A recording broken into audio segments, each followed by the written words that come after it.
Hi everyone, so welcome back. I'm going to read you the second story of the week. So it was Hand of Surprise the other day and I gave you the challenge, and I'm going to do the same today after this week's story. So I hope you enjoy it. Today's story that I'm going to read, mainly for Key Stage 1, is Six Dinner Sid. So if you know the story, I hope you enjoy hearing it again. If you don't know it, then as I say, I hope you enjoy hearing me read it to you today. So Six Dinner Sid. Okay, away we go.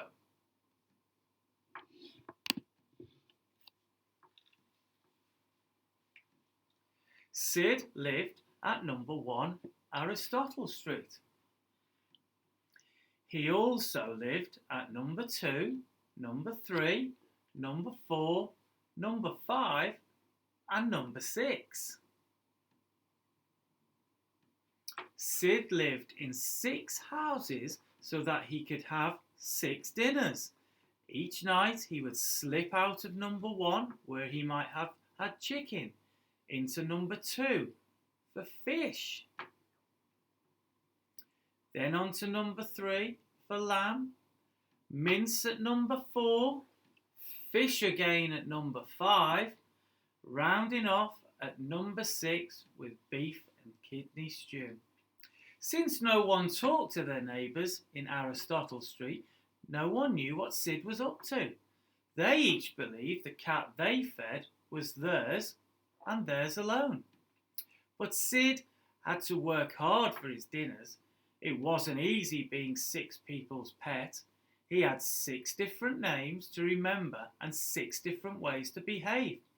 When he was being Scaramouche, Sid put on swanky airs. As Bob, he had a job. He was naughty as Satan and silly as Sally. As Sooty, he smooched, but as Schwartz, he had to act rough and tough. All this work sometimes wore Sid out, but he didn't care, as long as he had his 6 dinners, and besides, he liked being scratched in 6 different places and sleeping in 6 different beds.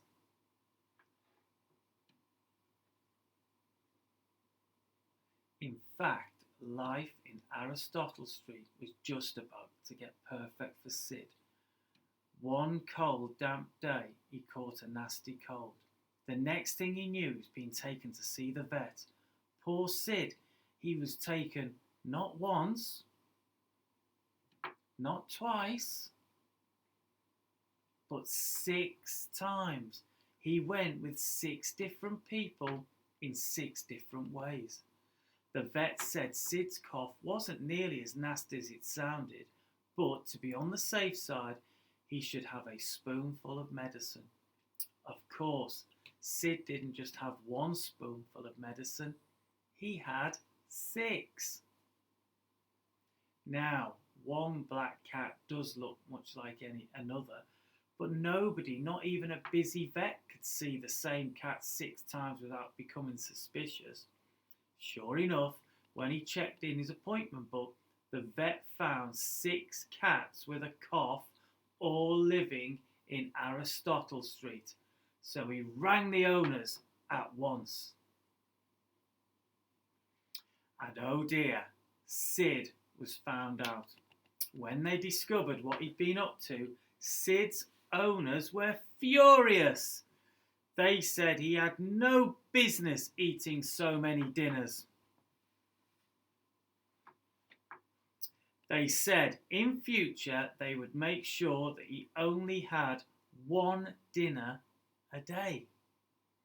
But Sid was a 6 dinner a day cat, so he went to live at number 1 Pythagoras Place. He also went to live at numbers 2, 3, 4, 5, and 6. Unlike Aristotle Street, the people who lived in Pythagoras Place talked to their neighbours. So, right from the start, everyone knew about Sid's 6 dinners. And because everyone knew, nobody minded.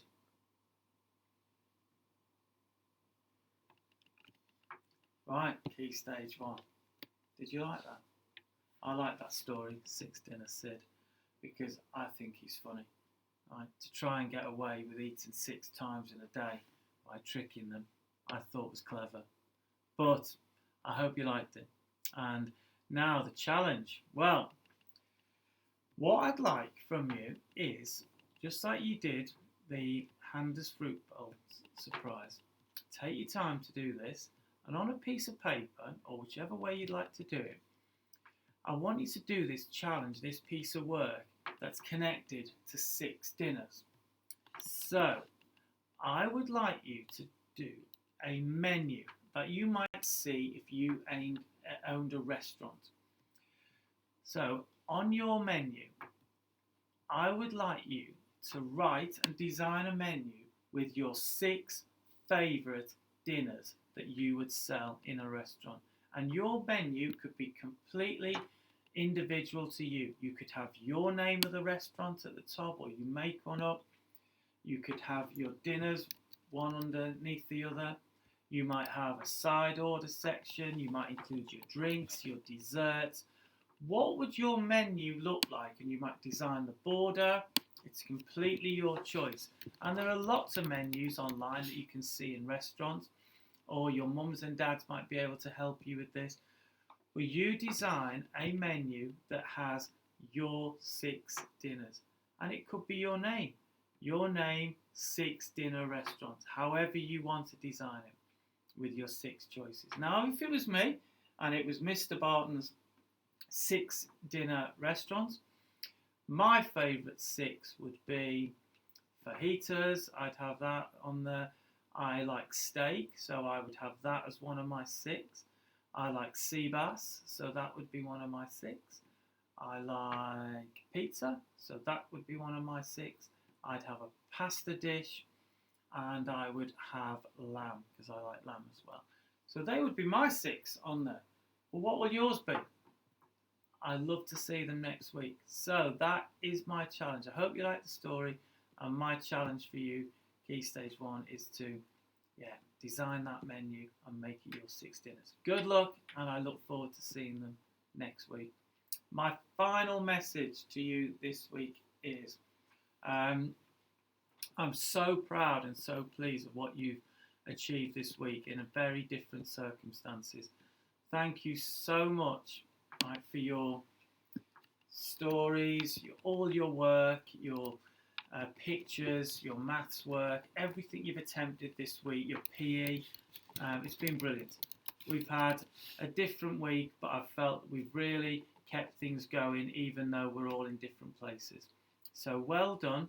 Thinking ahead to next week now, right? Well, we have to come back on Monday ready to work again. We have to be focused, supporting your parents, ready to do another week's work. You have week 2 online, and you have week 2 in your packs. We'll be sorting out the work for after Easter next week, so we will get that to you. But it's going to be a similar format. We'll do the shout outs, and I will do the story reading twice next week as well. And we'll have challenges, and we'll have more questions on Friday. So to each and every one of you, I wish you a fantastic weekend. I'm going to close off now for the week.